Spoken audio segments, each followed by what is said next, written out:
नमस्कार। कभी ऐसा महसूस हुआ है कि मोबाइल का बिल धीरे धीरे बिना पता चले बढ़ता जा रहा है? अगर हाँ, तो ऐसा सोचने वाले सिर्फ आप नहीं हैं। आज हम यही समझेंगे कि कैसे एयरटेल, जियो और वोडाफोन आइडिया जैसी बड़ी कंपनियां बिना कोई बड़ी खबर बने चुपचाप प्रीपेड पैक्स की कीमतें बढ़ा रही हैं। तो सवाल यही है कि ये हो कैसे रहा है? जेब पर यह बोझ डाला जा रहा है, वो भी इतने आराम से कि शायद किसी का ध्यान भी नहीं गया। चलिए, इस पूरी कहानी की तह तक चलते हैं।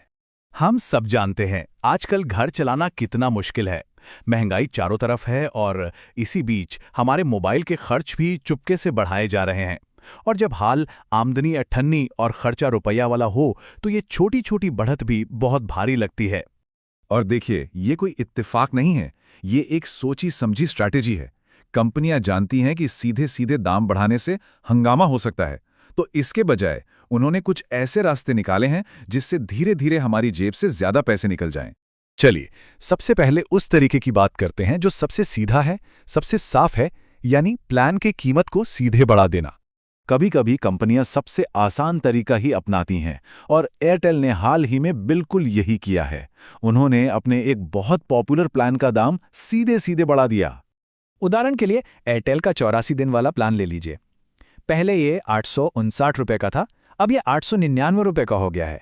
और गौर करने वाली बात यह है कि इसमें डेटा या वैलिडिटी में कोई जरा भी बदलाव नहीं हुआ है, सिर्फ कीमत बढ़ गई है। ये सीधी मूल्य वृद्धि का एक क्लासिक केस है।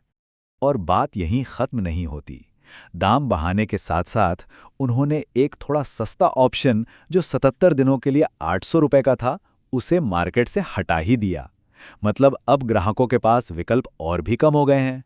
आप चलिए उन तरीकों पर नजर डालते हैं जो उतने सीधे नहीं हैं। ये वो तरीके हैं जिनसे कंपनियां अपना रेवेन्यू तो बढ़ा रही हैं, लेकिन ये बदलाव आसानी से किसी की पकड़ में नहीं आते।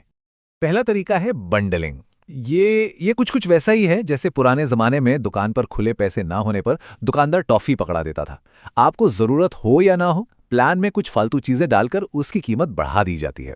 तो होता यह है कि एक बेसिक प्लान चुना जाता है और कंपनी उसमें कुछ ओटीटी सब्सक्रिप्शन जोड़ देती है, जिसके लिए ज्यादा पैसे देने पड़ते हैं। अब भले ही वो कंटेंट देखना हो या नहीं, पैसे तो लग गए। ये बिल्कुल पुरानी मार्केटिंग स्ट्रैटेजी की तरह है, जहां असल प्रोडक्ट के साथ इतने वेरिएशन जोड़ दिए जाते हैं कि दाम अपने आप बढ़ जाता है। दूसरा चालाक तरीका है प्लान की वैलिडिटी, यानी उसकी समय सीमा को ही कम कर देना।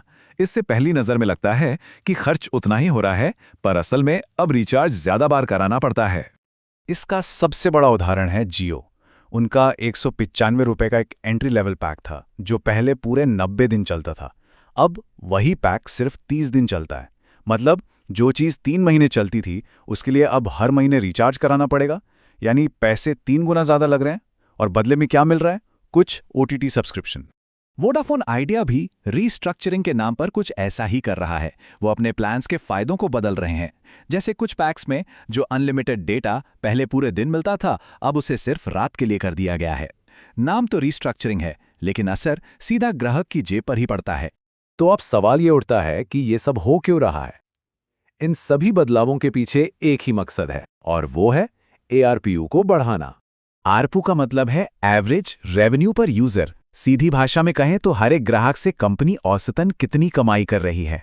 इन सभी तिकड़ों का एक ही लक्ष्य है, इसी आंकड़े को ऊपर ले जाना।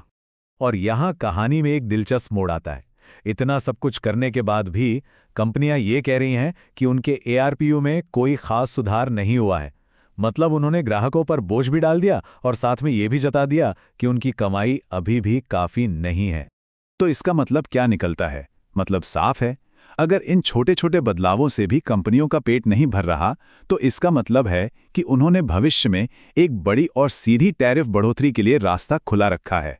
हो सकता है कि बहुत जल्द हमें एक और बड़ी मूल्य वृद्धि देखने को मिले।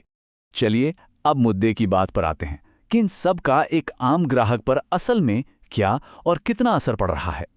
निचोड़ यह है कि ग्राहकों को अब कम वैलिडिटी के लिए ज्यादा पैसे देने पड़ रहे हैं। उन्हें ऐसी सेवाएं लेने पर मजबूर किया जा रहा है जिनकी उन्हें जरूरत नहीं, और उन्हें पहले से ज्यादा बार रिचार्ज करवाना पड़ रहा है। कुल मिलाकर मोबाइल सेवाओं पर होने वाला कुल खर्च बढ़ गया है। और आखिर में एक सवाल हम सबके लिए है। आज के जमाने में जब फोन कोई लग्जरी नहीं बल्कि एक जरूरत बन चुका है, तो इन बढ़ती कीमतों के सामने एक आम इंसान के पास क्या विकल्प बचता है? ये वाकई एक सोचने वाली बात है।